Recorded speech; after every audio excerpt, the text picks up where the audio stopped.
Damien, a point gained? I think you have to say so, Darren. It's a Dublin derby, so it probably wasn't pretty on the eye at the times, but you're coming away to a brilliant stadium. You have to take your hats off to the people here. Even the new mono stand is fantastic. The away fans behind us, brilliant. Difficult night to play football with the heat, something we're not used to, but yeah, potential title contenders, big players in their squad. Yeah, the momentum ebbed and flowed all night, but I thought if anyone's going to win it near the end, it'll be us with Boydie coming on. People are scared of Boydie. Very proud of the guys. Yeah, it's one of those, you kind of called it before the game. You said it's not going to be particularly pretty. It's a cagey game, to be fair. It is, and that's what Dublin derbies are. And I told the guys, it's the ugly stuff. It's the ugly stuff. You know, we can all sit at home earlier and dream about scoring the winner and what have you. It's dealing with the nitty gritty first, and when that moment comes, you maybe take it. Listen, it didn't come for either side, but I think defensively looked rock solid. And amazing shift from the guys. Yeah, defensively in particular, it's a really strong performance. I mean, Conor didn't have a particularly busy night in the Shels goal. No, and I know a lot of people harp on about our set pieces. So what's that? I think we've conceded 11-4 from open play in 16, 17 games. It's an incredible stat. Of course, it flips then when you get sets involved. But listen, they defended sets tonight. I asked them to be so secure and focused and hungry to defend their goal and protect Conor off sets tonight, and they did that as well. But yeah, like I've just said to RT there, I'm sure everyone will see it. I can't criticise the lads. Probably the biggest criticism I could say tonight would be at maybe myself, and even over the course of the season we've been on a brilliant run, an outstanding run, learning how to win games but playing ugly. But I don't think we played a real proper freedom that I think we gradually improved that last year. And I'm telling the guys here, I don't bite. I always said I won't meet anyone halfway. I'm probably intense at times. The guys probably think I'm too intense, but they need to know that here, just relax, it's the best days of their life. And that's the one bugbear of the whole season so far. I don't think we've proper kicked into gear freedom-wise with the ball, but outside of that, amazing group and a great point. Gav Malloy probably putting him back in cold was a gamble, but it's a gamble that's really paid off for you. Yeah, listen, he's an amazing boy. You've heard me give him many plaudits. It was a difficult one. Andy can obviously start there, but he had exams this week, so he's missed a lot of load in training. Probably a gamble on paper and what have you, but I know what Gav can offer. Brilliant, top boy. That's why we signed him back for next year, Darren, so early. So fantastic from him. Lukey, we know, and Griff as well, the three centre defenders, and obviously Conor Kearns as well. Another top class performance. Really surprised that he wasn't with the Irish setup last week. Really surprised. I think it's openly spoken about now that he's the best goalkeeper in the league. So I was a bit taken aback that he wasn't called across, but that's for another day. Jadakiki, it says a lot about how he performed when he came on, is that all they could do when he had the ball was just try to kick him and haul him down again. He continues to grow with every game he plays for us.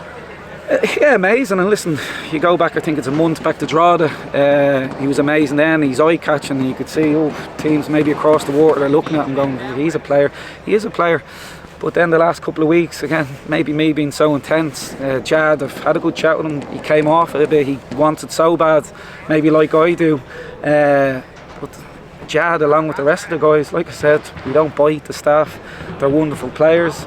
And this is where I want them to showcase it on the Friday. So yeah, amazing defensively all season, you'd say. But I guess it's up to me now to get them playing with that freedom. When you're talking about players coming back, you'd be remiss not to mention Sean Boyd. Great to see him on the pitch.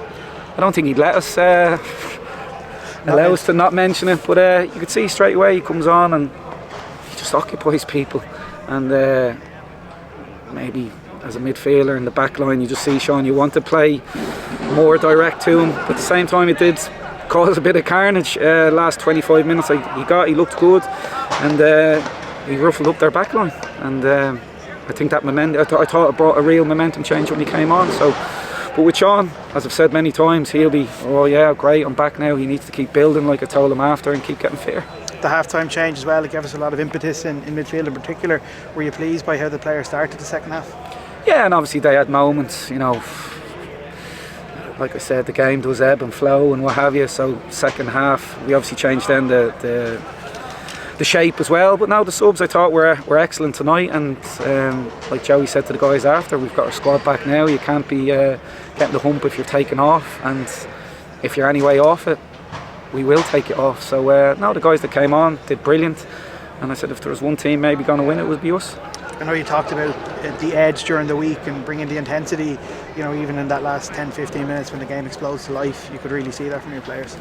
They need to know as well, like we all dream about the beauty of the game. They think that'll ignite a stadium. I think there was a couple of tackles and 50-50s, and that's what can ignite a game. I think our guys need to know that. So yeah, I feel like I've played the game myself, and I'm sweating. It's a hot night, so I don't envy what the lads had to go through. But yeah, that's the rough and tumble of Dublin derbies, even the League of Ireland, you'd say. And we were excellent at it tonight. A good response as well from the disappointment of last week. Yeah, I always say with them disappointments, it was a 45-minute disappointment last week. First half was very positive. I was going out into the second half thinking, yeah, I smell blood here. How wrong could I have been? But so I always expect a reaction because they're amazing guys, and yes, we tried to prod them emotionally as well and plant a few seeds, but it was all down to them, and they delivered with their response. And of course they don't get any easier. Like Derry next up, that'll be a big challenge, but you have a decent record up there. Yeah, it's always a difficult place. So yeah, challenging for the title again. Big pitch, an AstroTurf, never ideal, so there'll be long spells maybe where they have the ball, and that's where we might have to rely on our defensive setup, and then hopefully by next Friday I'll have got the guys to relax. Maybe, like I said, I need to relax first. You must be happy to get Sean Boyd back a little bit earlier, because I know after the operation was looking like it'd be after the break before he came back in. Yeah, I hate even thinking about the op because I don't like that gruesome type of stuff. It was a horrible operation he had, and in my head he'd be back after the break. So like I said to him in there, hats off. He's desperate to get back, and he is back. And you'd say, yeah, he didn't get in the score sheet tonight, but he was back with a bang. He caused mayhem, and it's just getting his fitness now up, drastically up, so he's ready to start the game, not just keep impacting the game. Thanks, Damien. Cheers, Darren.